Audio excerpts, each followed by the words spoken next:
जब उनके मंत्र में इतनी ताकत है कि गोबर से गणेश बन सकता है, भगवान बन सकता है, मंत्र पढ़ करके अगर उसको इंसान बना देते, ब्राह्मण बना देते, क्षत्रिय बना देते, वैश्य बना देते, तब ये कहा जाता कि आपके मंत्र में वो ताकत है और आपने सही गोबर को आपने गणेश बनाया, भगवान बनाया।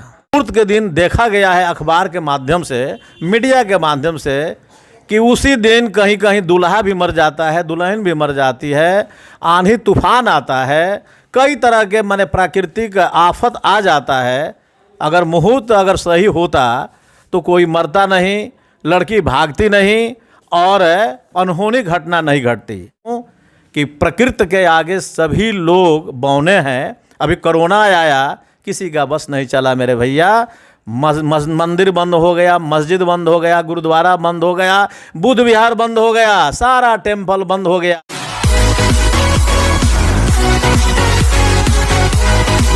नमस्कार, मैं सुनील, आप देख रहे हैं बिहार दस्तक। मैं अभी इस वक्त सिवान में हूँ। मेरे साथ बिहार के प्रथम बौद्धाचार्य एडवोकेट राजदेव सर हैं, इनसे हम बात करेंगे। सर, मेरे चैनल में आपका स्वागत है। आपको बहुत बहुत धन्यवाद और बधाई हो कि आप अपना बहुमूल्य समय निकाल कर मुझसे कुछ अहम बात पर बात करने के लिए आप आए हुए हैं। सर, मेरा पहला सवाल है, भारत देश के जो ब्राह्मण कुल के लोग हैं, गोबर से देवता बना देते हैं, लेकिन इस देश में करोड़ों अछूत हैं, उनको मनुष्य बनाने का कोई प्रक्रिया है, कोई विधि है? उनको सर मनुष्य क्यों नहीं बनाया जाता है? सर देखिए, यह क्वेश्चन जो है बड़ी सारगर्भित है। कुछ भारत के ऐसे लोग हैं जिसको देवता कहते हैं, ब्राह्मण देवता कहते हैं, और ब्राह्मण देवता ही यहाँ के मूल निवासियों को आर्थिक, धार्मिक, राजनैतिक, सांस्कृतिक, सामाजिक, शारीरिक क्षति हो, विभिन्न षड्यंत्र किया, और उसी षड्यंत्र के अंतर्गत उन्होंने गोबर को गणेश बनाया, भगवान बनाया।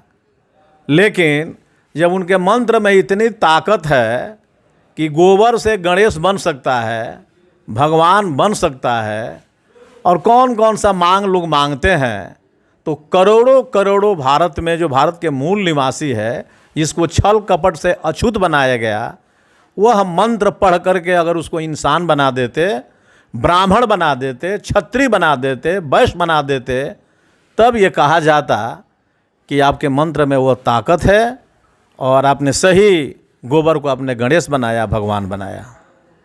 सर, आपसे एक और सवाल है। सर, इस देश में जो पंचांग है, जो ब्राह्मण लोग हैं, इससे शादी विवाह में शुभ मुहूर्त निकालते हैं कि ये शुभ मुहूर्त है, उस दिन कुछ नहीं होगा। सर, बाकी सर शादी विवाह में जो शुभ मुहूर्त निकलता है, उसी दिन सर आंधी आ जाता है, पानी आ जाता है, किसी का एक्सीडेंट हो जाता है, किसी का मर्डर हो जाता है, सर कोई भाग जाता है। सर, ऐसा क्यों? सर देखिए, यह जो मुहूर्त पंचांग जो निकाला गया है, इसमें भी छल है। इसको प्रकृति से कोई लेना देना नहीं है। जी जी। खूब शोध करके ब्राह्मण जो होते हैं, ब्राह्मण देवता जिसको कहते हैं, मैं तो देवता नहीं कहता, और ऋषिकेश पंचांग है, काशी पंचांग है, उस पंचांग से मनुवादी लोग और अपने को हिंदू कहने वाले लोग टोटल काम पंचांग से करते हैं। बच्चा भी पैदा हुआ तो भाई पंडित जी के पास जाइए, मुहूर्त से निकालिए। उसके बाद में नामकरण संस्कार हुआ तो पंडित जी से जाकर मुहूर्त निकलवाइए। स्कूल में पढ़ने गया तो विद्यारंभ संस्कार पंडित जी से कराइए। फिर बाबू बड़ा हो गया, विवाह के बात आई तो फिर पंडित जी को बुलाइए, विवाह के मुहूर्त रखेंगे। फिर बाबू बूढ़ा होकर के मर गए तो जो कर्मकांड होता है, जिसको श्राद्ध कहते हैं, पंडित जी को बुलाइए।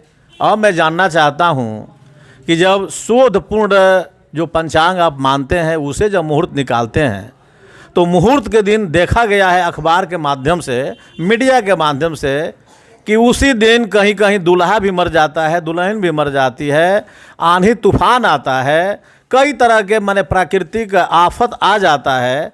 अगर मुहूर्त अगर सही होता तो कोई मरता नहीं, लड़की भागती नहीं और अनहोनी घटना नहीं घटती। एक बहुत बढ़िया बात कबीरदास जी ने लिखा है, राजा रामचंद्र जिसको मर्यादा पुरुषोत्तम कहते हैं, उनके गुरु वशिष्ठ थे, और वशिष्ठ जी ही अपने लगन पत्रिका से राम जी का विवाह रखे थे।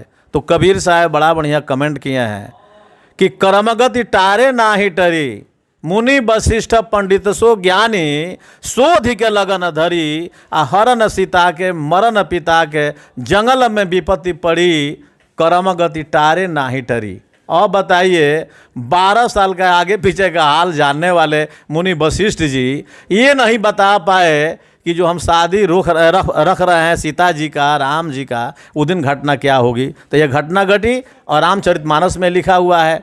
फिर एक समय पर कब है कि समय किसी को छोड़ता नहीं है ना भैया। समय समय पर बहेला पवनवा, जहानवा में समैया है बली, राजा नल पर समय पड़ा जब दर दर ठोकर खाई, अब भूजल मछली जल में कूदे, रोवत फिरे बिल खाई, कतहीं लागत नहीं के भोजन के ठिकानवा, जहानवा में समैया है बली। तो मैं चैनल के माध्यम से ये कह देना चाहता हूँ कि प्रकृति के आगे सभी लोग बौने हैं। अभी कोरोना आया, किसी का बस नहीं चला मेरे भैया। मंदिर बंद हो गया, मस्जिद बंद हो गया, गुरुद्वारा बंद हो गया, बुद्ध विहार बंद हो गया, सारा टेम्पल बंद हो गया, लेकिन एक टेम्पल खुला रहा जिसको हम अस्पताल कहते हैं। और उसमें बैठा हुआ धरती का सेकेंड गॉड डॉक्टर बैठा था, प्राण बचाया। लेकिन डॉक्टर की पूजा नहीं होती है, उस माटी की पूजा होती है। तो इस पर बहुत बड़ा आपका अरुण कुमार गुप्ता जी भी, उनका वीडियो क्लिप में जारी हुआ है कि हमसे तो बढ़िया बिल्ली है कि बनावटी चूहा जब हम घर में लाते हैं रखते हैं तो कैट जो होती है कभी भी देखिएगा वो कैप्चर नहीं, वो कैच नहीं करती है नकली चूहा को, असली चूहा को कैच करती है। तो हमसे तो सेंसर उसका मजबूत है बिल्ली का। सांप होता है घर में कहीं छिपा हुआ और उसका शिकार चूहा कहीं होता है, इतना उसका सेंसर मजबूत है कि चूहा को पता भी नहीं चलता है और सांप अपना आहार बना लेता है। तो हम चेतनशील प्राणी है, 5 ज्ञानेंद्री 5 कर्मेंद्री लेकर बैठे हैं और ये भी सेंस नहीं है कि असली क्या नकली। मुहूर्त कोई चीज़ नहीं होता है, प्रकृति सबसे बढ़िया है, सब दिन बराबर होता है और सभी समय बराबर होता है। अपना कर्म जो है सो महान करना चाहिए। कर्म से कोई बड़ा बनता है, कर्म से कोई छोटा बनता है। और तथागत बुद्ध ने कहा है कि जैसा तुम बीज बोओगे वैसा ही फल भोगोगे, वैसा ही फसल काटोगे। और ये ज़िंदगी में ही काटना है, मरने के बाद कोई जो लिखा है कि मरने के बाद आपको ये होगा, कुछ नहीं होता है।